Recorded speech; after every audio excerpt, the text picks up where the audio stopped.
नमस्कार शेतकरी मित्रांनो, आज 25 जून 2026 चा महाराष्ट्राचा जिल्हानिहाय हवामान अंदाज पाहूया। सध्या राज्यात मान्सून सक्रिय असून कोकण विभागात पावसाचा जोर कायम आहे। मुंबई, ठाणे, पालघर, रायगड, रत्नागिरी आणि सिंधुदुर्ग जिल्ह्यांमध्ये अनेक ठिकाणी जोरदार ते अतिजोरदार पावसाची शक्यता आहे। उत्तर महाराष्ट्रातील नाशिक, धुळे, नंदुरबार आणि जळगाव जिल्ह्यांत ढगाळ वातावरणासह हलक्या ते मध्यम पावसाचा अंदाज आहे। पुणे, सातारा, सांगली, कोल्हापूर, सोलापूर आणि अहमदनगर जिल्ह्यांमध्ये मेघगर्जनेसह पावसाच्या सरी पडू शकतात। काही भागांत ताशी 40 ते 60 किलोमीटर वेगाने वारे वाहण्याची शक्यता आहे। मराठवाड्यातील छत्रपती संभाजीनगर, जालना, बीड, परभणी, हिंगोली, नांदेड, लातूर आणि धाराशिव जिल्ह्यांमध्ये मेघगर्जना आणि विजांसह पावसाचा अंदाज आहे।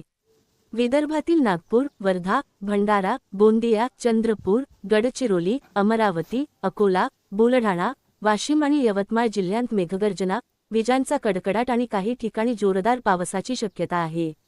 ज्या भागात विजांचा इशारा आहे त्या ठिकाणी सुरक्षिततेची काळजी घ्या।